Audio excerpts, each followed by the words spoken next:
제목이 먼 나라인데 가까운 나라가 됐으면 좋겠습니다. 가사가 굉장히 마음에 와닿는 그런 찬송이었습니다. 2024년 새해가 밝았습니다. 새해 첫 주일인 오늘 하나님 앞에 나와서 신령과 진정으로 예배하는 우리 가운데 만복의 근원이신 하나님의 은혜와 평화가 풍성히 임하기를 빕니다. 새 주일인 오늘은 교회 전례력으로 주연절 첫 번째 주일입니다. 마침 오늘의 성서 일과가 제시한 구약의 본문은 성경의 첫 번째 책인 창세기의 첫 단락입니다. 특히 성경의 첫 문장인 그 창세기 1장 1절의 선언, 태초에 하나님이 천지를 창조하셨다 해서 이 태초라는 단어가 한 해의 시작과 참 잘 어울립니다. 우리 교회가 사용하는 세 번역을 포함해서 대부분의 우리말 성서는 히브리어 베레시트를 태초에라고 번역했습니다. 공동번역과 공동번역 개정판 그리고 카톨릭 세 번역만이 이 태초 그 베레시트를 한 처음에라고 다르게 번역하고 있습니다. 영어로 태초에는 in the beginning이고요. 그리고 한 처음에는 in a beginning입니다. 그러니까 사용된 관사가 하나는 더고 하나는 어입니다. 정관사, 부정관사 이렇게 다르게 사용했습니다. 우리말 성서와 마찬가지로 대부분의 영어 성서도 히브리 베레시트를 in the beginning이라고 태초에라고 번역했습니다. 그렇다면 대부분의 성경이 정관사를 써서 이렇게 태초에라고 번역했는데 왜 일부의 성경은 한 처음에라고 부정관사를 사용해서 번역했을까요?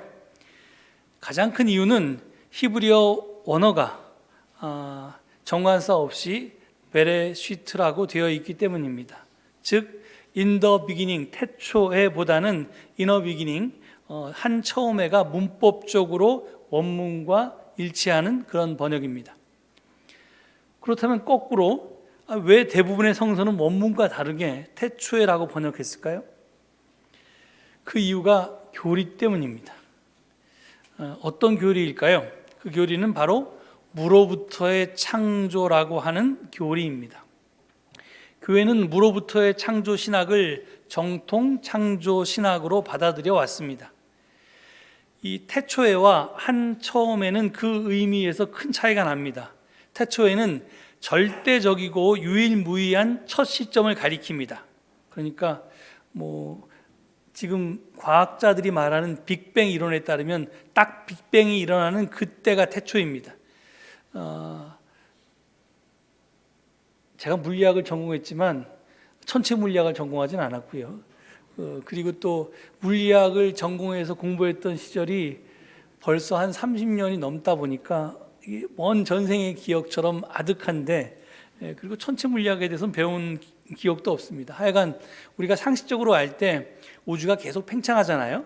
이렇게 점점 그게 이제 빅뱅 이론에서 가장 중요한 근거고, 그 다음에 이제 우주가 팽창하기 때문에, 그러면 이게 지금 팽창하고 있으니까 결국은 옛날로 돌아가면 어떻게 가겠어요? 점점 줄어들겠죠. 그 줄어들어서 결국은 하나의 점이었던 시절이 있었다라고 보는 겁니다. 그 점은 블랙홀처럼 모든 것을 다 빨아들이는 그런 건데, 그게 어떻게 생겼는지, 왜 생겼는지, 또는 언제부터 생겼는지 아무도 모릅니다. 그래서 그거는 모르고 그냥 그 빅뱅이 딱 블랙홀로 이루어져 있던 하나의 점, 거기서는 물리학 법칙도 하나도 적용되지도 않는데 빅뱅이 이제 딱 대폭발이 일어난 다음에 이제 그런 이제 우주가 팽창하면서 이제 물리학의 법칙들이 적용되기 시작합니다. 근데 하여튼 그 시점이 태초입니다. 하여튼 그런데 제가 이 무로부터의 창조라고 하는 교리가 이제 우리 교회에서 받아들여져 왔는데, 그게 처음부터 그랬던 건 아니고요. 한 4세기, 5세기 제가 정확하게 모르겠습니다만 그때 어떤 교황이 무로부터의 창조라고 하는 것을 교리로 선포했습니다. 그 다음부터 이제 교회의 공식적인 입장이 됩니다. 그래서 이 태초는 이 절대적이고 유일무이한 첫 시점을 가리킨다면, 하나님이 태초에 천지를 창조했다면 그 태초 이전에는 아무것도 존재하지 않았다는 뜻이겠죠. 이 기독교의 전통적인 창조 신학인 무로부터의 창조가 바로 여기에서 비롯되었습니다. 태초에라고 하는 단어가 바로 무로부터의 창조를 이렇게 증명하는 뒷받침한 하나의 근거가 됩니다. 이게 이렇듯 창조 이전에 아무것도 존재하지 않았어야지만 무로부터의 창조가 가능합니다.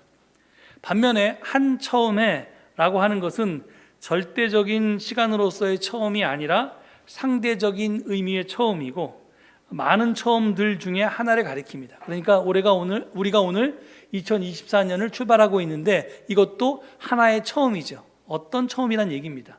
그러니까 이런 처음들은 여러 개가 시작할 수 있지만 내가 뭐 새해를 시작한다든지 새 일을 시작한다든지 하여튼 여러 가지 시작은 여러 가지가 있을 수 있고 그 여러 가지 처음들 중에 하나를 가리키는 겁니다.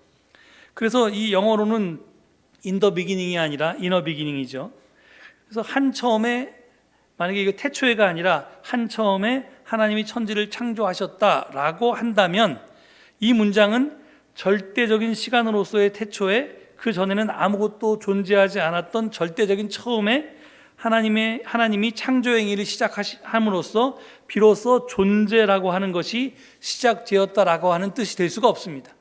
한 처음에라는 단어를 쓰면요. 따라서 무로부터의 창조도 주장할 수 없고 또 주장할 이유도 없게 됩니다. 그러니까 다시 이제까지 한 이야기를 정리하면 성서의 첫 단어가 이 베레시트인데 이것을 태초에라고 번역하면 무로부터의 창조를 주장할 수 있게 되고요. 이와 달리 한 처음에라고 번역하면 무로부터의 창조를 주장할 수 없고 주장할 필요도 없습니다. 그런데 원문은 문법적으로 태초에가 아니라 한 처음에가 맞습니다.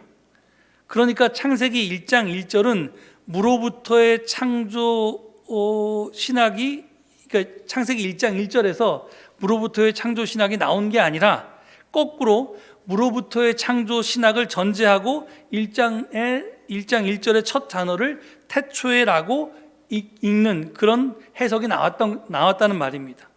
그러니까 신학을 위해서 성서 본문을 문법에 맞지 않게 읽었던 것입니다. 이게 별로 은혜가 안 되는 이야기일지 모르겠는데요. 깜짝 놀라실지 모르겠지만 이처럼 신학이 성서 번역에 영향을 미친 경우가 종종 있습니다. 그래서 제가 대속신학에 대해서 굉장히 좀 부정적으로 여러 번 말씀드렸는데 성경에 대속이라는 단어가 나오는데 무슨 말이냐? 그것도 거꾸로 대속신학이 영향을 미쳐서 그 단어를 대속이라고 번역한 거지 사실은 원어가 그렇게 되어 있지는 않습니다. 하여튼 그런 예들이 종종 있습니다. 그렇다면 무로부터의 창조 교리는 성서적으로 근거가 없다는 말이냐? 그건 아닙니다. 구약 성경에는요, 물론 창세기 1장에도 창조 이야기가 있고 그 다음에 2장에도 창조 이야기가 있고 시편에도 있고 여러 군데 있습니다. 그런데 하여튼 구약 성경에는 창조 이야기가 여러 개가 있고요. 거기에서 그 여러 개 중에 우리가 무로부터의 창조의 교리의 근거를 찾을 수 있는, 근거로 될 수 있는 그런 규절들도 있습니다. 그런데 적어도 제가 지금 오늘 말하고자 하는 것은 뭐냐면 창세기 1장 1절이 무로부터의 창조라고 하는 교리의 성서적 근거가 될 수는 없다는 말입니다. 이 말은요, 여러분들이 정말 상식적으로 성경을 읽으면 금방 드러납니다. 1절에 이어지는 2절에서 금방 드러나기 때문입니다. 2절은 지금 어떻게 되어 있습니까? 땅이 혼돈하고 공허하며 어둠이 깊음 위에 있고 하나님의 영은 물 위에 움직이고 계셨다라고 증언합니다. 그리고 나서 하나님이 빛이 있으라 그러니까 빛이 생기라 그러니까 빛이 생겼다는 거 아니에요? 그러면 첫 번째 창조인 빛을 만들기 전에 그 상태가 뭡니까? 여기서도 혼돈, 공허, 깊음, 이게 추상명사니까 이게 물질적인 존재가 아니니까 이건 뭐 없는 것이라고 치더라도 분명히 땅과 물은 물질명사 아닙니까?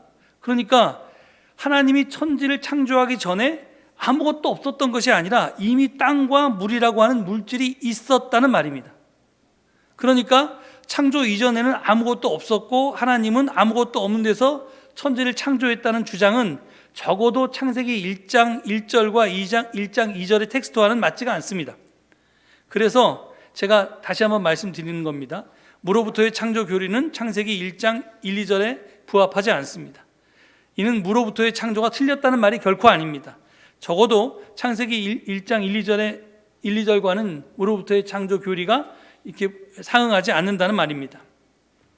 그렇다면 우리가 질문이 자연스럽게 생깁니다. 2절에서 언급된 땅과 물은 도대체 어디서부터 왔을까요?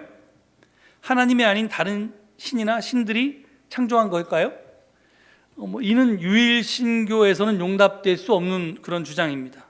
세상에 하나님은 신은 한 분밖에 안 계시기 때문에 다른 신이 하나님이 창조하기 전에 물과 땅을 창조했다는 건 있을 수가 없는 일이죠. 그렇다면 이게 하나님의 피조물이 아닌 것들이 창조 행위 이전에 존재하고 있었다는 말이 됩니다. 이는 베네시트를 태초에라고 읽으면 말이 안 되지만 한처음에라고 읽으면 말은 됩니다.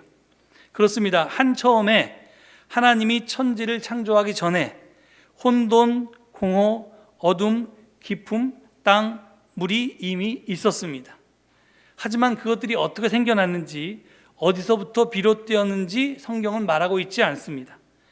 누군가가 그것들을 만들었는지 아니면 스스로 존재했는지 그것도 알 수가 없습니다. 우리가 매우 궁금하지만 창세기 1장뿐 아니라 구약 성경 어디를 찾아봐도 그 답을 우리는 찾을 길이 없습니다. 그 이유가 뭐냐면 창세기 1장의 천지창조 이야기를 비롯해서 성경의 천지창조 이야기들은 세상이 언제 어떻게 생겨났는지 어떤 과정과 절차를 거쳐서 지금처럼 됐는지에 대한 이야기가 아니기 때문에 그렇습니다. 그렇습니다. 천지창조 이야기는 기원과 원인에 대한 이야기가 아닙니다. 의미와 가치에 대한 이야기입니다.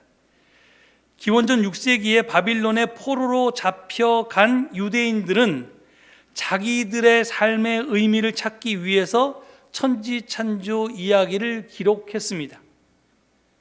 그러니까 이게 6세기니까 그게 태초든지 아니면 한처음이든지 간에 그 사람들이 하나님이 천지를 창조하는 것을 목격하고 기록할 수는 없지 않겠습니까? 당연히. 그러니까 하여튼 그걸 뭐에 기대서 했는데 그래서 이 이야기를 그들은 이걸 기록할 때 과학적으로 또는 역사적으로 또는 논리적으로 정확하게 기록하는 데는 관심이 없었습니다. 바빌론 유배기에 점점 사라져가는 자신들의 정체성을 찾고자 이 창조 이야기라는 글을 남겼던 겁니다. 그러니까 이 이야기를 통해서 그들은 말하고 싶었던 게 있었던 겁니다. 더구나 문학 형식으로 볼 때 창세기 1장의 창조 이야기는 하나님을 찬미하는 시입니다. 즉 찬미가 독솔로지입니다. 그러니까 우리로 얘기하면 찬송가 가사라는 거예요. 이 시를 통해서 창세기 1장의 저자는 하나님은 창조주이시다 라는 등의 신앙을 고백하고 있습니다. 이 가장 중요한 메시지가 하나님이 창조주이시다라고 하는 거고요. 그 외에 이제 안식일의 중요성이라든지 여러 가지 것들에 대해서 이제 고백하는데 그런 이제 신앙을 고백하기 위해서 이 찬송가를 만들었던 겁니다. 더구나 저자는 바빌론 포로기라고 하는 자기 삶의 자리에서 이 시를 썼기 때문에 당연한 시간과 공간적인 어떤 제약 속에서 이 시를 썼기 때문에 자기가 처해 있는 실존적인 형편과 처지가 이 찬미가에 그대로 번영되어 있습니다. 이런 이해를 바탕으로 해서 창조 이전의 상태를 다시 읽어보면 좀 다르게 읽힙니다. 땅이 혼돈하고 공허하며 어둠이 깊음 위에 있다. 혼돈, 공허, 어둠, 깊음, 이 단어들을 나란히 늘어놓고 보면 어떤 이미지가 그려지십니까? 이 단어들은 공고한 삶을 일컬을 때 사용하는 것들입니다. 갈피를 잡을 수 없을 정도로 혼란스러운 상태, 삶의 의미를 모두 잃어버린 채 마치 껍데기만 남은 것 같은 상태, 도무지 희망을 품을 수 없는 암담한 현실, 아무리 애써 보아도 헤어날 길 없는 생의 공경, 딛고 있던 땅이 뒤흔들리고 미래에 대한 어떤 전망도 갖지 못하는 상태 등이 그려지게 됩니다. 그렇습니다. 혼돈, 공허, 어둠, 기품은 바빌론 포로기의 자기 경험, 자기의 형편과 처지를 묘사하고 있는 단어들입니다. 그런데요, 놀랍게도 그때와 지금은 수천 년의, 그러니까 지금 이제 21세기니까 거의 3,000년 가까이 시간적인 차이가 있지만 이 묘사가 우리 삶의 정황과 아주 다르지는 않습니다. 2024년을 새롭게 시작하려고 하는 우리의 삶의 풍경도 혼돈, 공허, 어둠, 기품 등으로 묘사될 수 있다는 말입니다. 그런데 놀라운 것은요, 그게 전부가 아닙니다. 여기 보면 2절에 이 뒤에 보면 하나님의 영이 물 위에 움직이고 계셨다 이렇게 적고 있습니다. 이게 무슨 말입니까? 저들은, 그리고 지금 우리는 결코 혼자가 아니었고 아니다라는 말입니다. 혼돈, 공허, 어둠, 기품의 시간과 장소에 저들은, 그리고 우리는 혼자 내팽개쳐지지 않았고 하나님의 영이 늘 함께 계셨다는 겁니다. 우리가 의식하건 의식하지 못하건. 만약 우리가 이 사실을 안다면 절망하지 않고 고난 속에서도 희망할 수 있을 것입니다.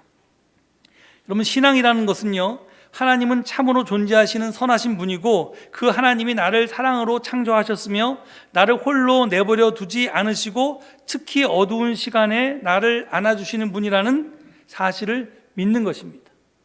다시 말해서 임마누엘의 하나님을 믿는 것이 굉장히 중요합니다. 아프리카의 어느 부족에서는요, 이 아이가, 특히 남자아이가 어느 정도 자라서 성인식을 치를 때가 되면 아버지가 아들을 데리고 칠흑 같은 어두운 밤에 밀림 속으로 가가지고 칼 한 자루만 주고 돌아온답니다. 그러면 아들은 밀림 속에서 이제 어른이 되기 위해서는 혼자 그 칼 한 자루를 들고 자기 자신을 지켜야 합니다. 맹수들의 울음소리, 풀벌레 소리, 바스락거리는 소리에도 신경을 곤두세우고 두려움에 떨면서 뜬 눈으로 긴 밤을 보내게 됩니다. 그렇게 밤이 가고 이제 어렴풋이 주위를 분간할 수 있는 시간이 오면 그 아이는 소스라치게 놀란답니다. 왜냐하면 얼마 떨어지지 않은 곳에서 자기 아버지가 완전 무장을 하고 자기를 지켜보고 있다는 것을 알게 되었기 때문입니다. 그리고 아이는, 나는 혼자서 무서운 밤을 보냈다고 생각했는데 그게 아니었구나. 아버지가 내 옆에 함께 계셔서 밤새 나를 돌봐 주셨구나 하고 깊이 깨닫게 된답니다. 그 후에 그 아이는 어디를 가더라도 두려워하지 않게 된답니다. 비록 아버지가 자기 눈에 보이지 않아도 어딘가에서 항상 자기를 지켜봐주고 돌봐줄 것이라고 믿기 때문입니다. 이렇듯 우리가 아빠, 아버지라고 부르는 하나님이 생애 구비구비마다 우리를 돌보고 계심을 믿는다면 우리는 절대 좌절하지 않을 것입니다. 이게 이 어둠 속에서 우리를 홀려 내팽개치지 않고 하나님의 영이 그 위에 계셨다는 의미입니다. 이제 그 상태에서 없는 듯이 함께 계셨던 하나님이 말씀합니다. 빛이 생겨라. 그러니 빛이 생겨났다고 합니다. 이게 무슨 얘기일까요? 혼돈과 공허와 어둠과 기품 속에 잠겨서 원망과 무의미 속에서 매일매일을 살던 인생들에게 하나님이 명령하시자 그들로부터 세상의 빛이 터져나왔다는 얘기가 아닙니까? 어둠 속에서 살던 하나님의 백성들에게 빛이 되어라 라고 하나님이 말씀하시니 저들이 빛이 되었다는 말이 아닙니까? 저는 2024년 새해 첫 주일 아침에 창세기 1장 1, 2절의 말씀이 천지창조 이야기가 아니라 새 사람이 되는 이야기로 들립니다.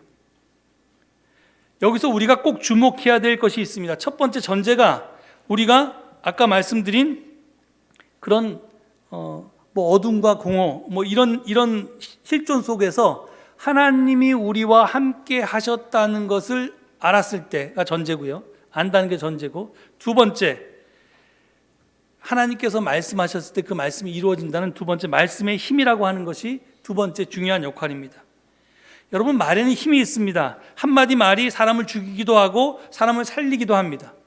보통 이게 명예를 굉장히 중요하게 생각하는 사람들이 그 남들이 하는 무슨 악성 댓글 때문에 수근수근 거리는 것 때문에 치욕을 못 참아서 자살하는 경우가 많지 않습니까? 그게 이제 말에 힘이 있는 겁니다. 그게 칼로나 총으로만 사람을 죽이는 게 아니라 말이 사람을 죽입니다. 그런데 말씀에 힘이 있다는 말은 이것보다 한 차원 더 높은 뜻을 가지고 있습니다. 제가 몇 차례 말씀드렸지만 다속 유용모 선생님은 말씀을 말의 숨이라고 풀이하셨습니다. 말이 숨쉬는 것이 말숨, 즉 말씀이라고 하는 것입니다. 숨에는 들숨과 날숨이 있습니다. 둘 중에 하나만 있으면 숨이 막혀서 죽습니다. 들어 마시기만 하고 내쉬지 않는다면 죽고, 내쉬기만 하고 들어 마시지 않아도 죽습니다. 들숨과 날숨이 번갈아 쉬어질 때 우리는 비로소 생명을 유지하고 살 수가 있습니다. 유용모 선생은 하나님의 말씀이 죽은 문자가 아니라 생명의 말씀이 되려면, 그리고 그 말씀에, 하나님의 말씀에 힘이 있으려면 하나님이 명하시면 우리가 그것에 따라야 한다고 했습니다. 그렇지 않으면 죽은 문자가 되고 그것을 따를 때 비로소 생명의 말씀이 된다는 뜻입니다.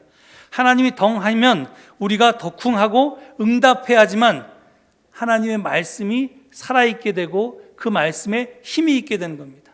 하나님이 우리더러 절리 가라고 하는데 우리가 가만히 있거나 딴 데로 간다면 그 말씀은 헛소리가 되는 겁니다. 아무 쓸모없는 소리가 되는 겁니다. 따라서 새 사람이 되는 창조 사건은 하나님 혼자서 할 수 있는 것이 아닙니다. 하나님이 빛이 되어라 하실 때 우리가 혼돈과 공허와 어둠과 기품을 딛고 일어나설 때, 그 말씀에 응답해서 그렇게 일어설 때 비로소 우리가 새 사람이 될 수 있는 것이고, 그때 가능한 것입니다. 그런 의미 하나님이 명하시면 하나님을 믿고 의지하면서 새 일을 시작할 수 있기를 바랍니다.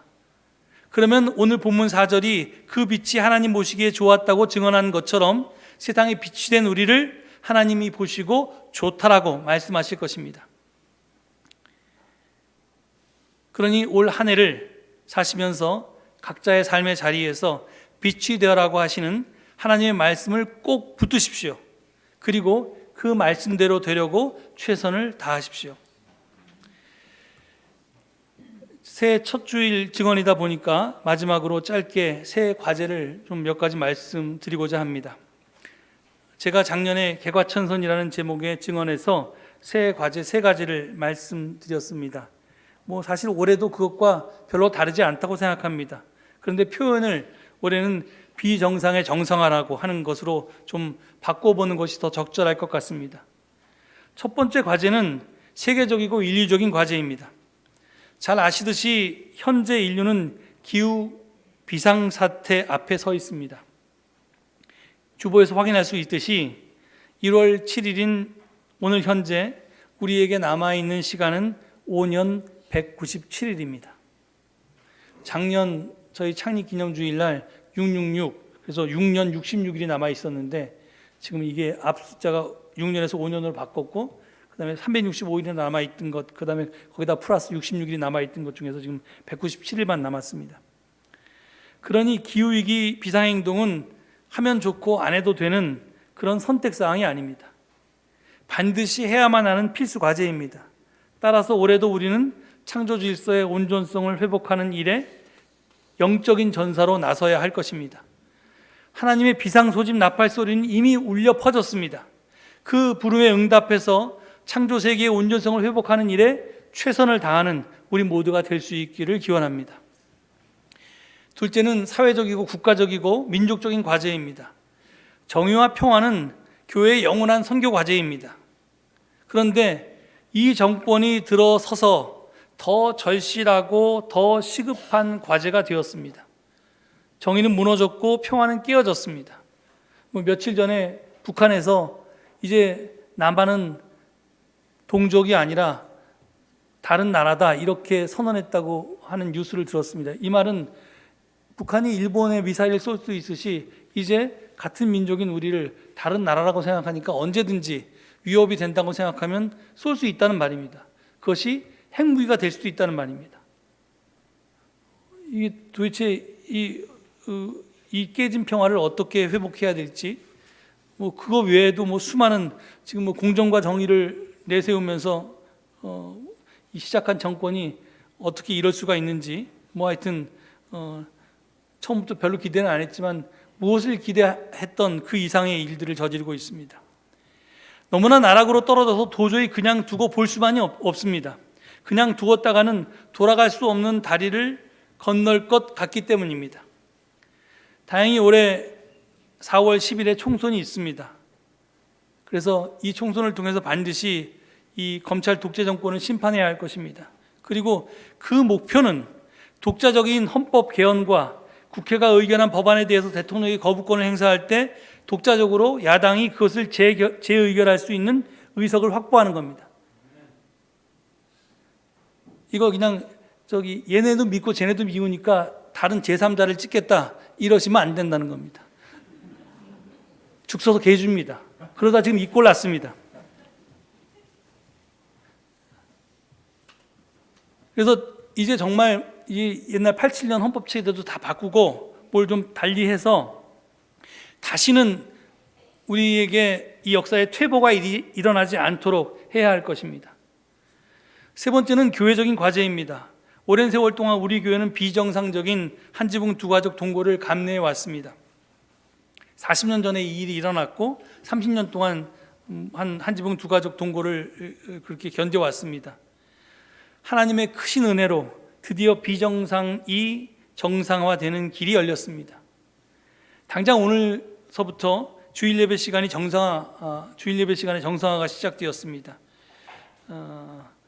그래서 이게 예배 시간이 30분 늦었는데 여러분들이 늦으신 거는 제가 잘 이해가 안 가는데 아마 조금 여유를 갖고 나오시면 이 11시 예배 드리러 쏟아져 나오는 수많은 시민들로 인해서 교통이 좀 더 막혀서 아마 시간이 더 걸릴지 모르겠습니다. 그러니까 너무 여유 갖고 나오지 마시고 그냥 조금만 여유 갖고 나오시면 좋을 것 같습니다.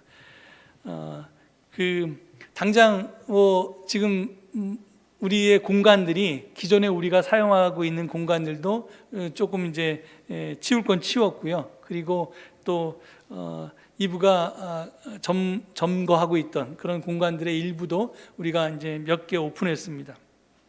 그래서 그동안 사용 못하던 공간도 하나하나 사용하게 될 것입니다. 그렇게 올해는 비정상의 완전한 정상화를 꼭 이루어낼 것입니다. 그 가운데 여러분들 가운데 우리 예배 시간을 자유화하면 좀 아침잠도 없는데 한 10시 정도 모여서 예배 드리면 어떠냐 이렇게 말씀하시는 분도 계신데요. 그렇게 안 한 이유는 청년의 활성화를 기대해서 그렇습니다.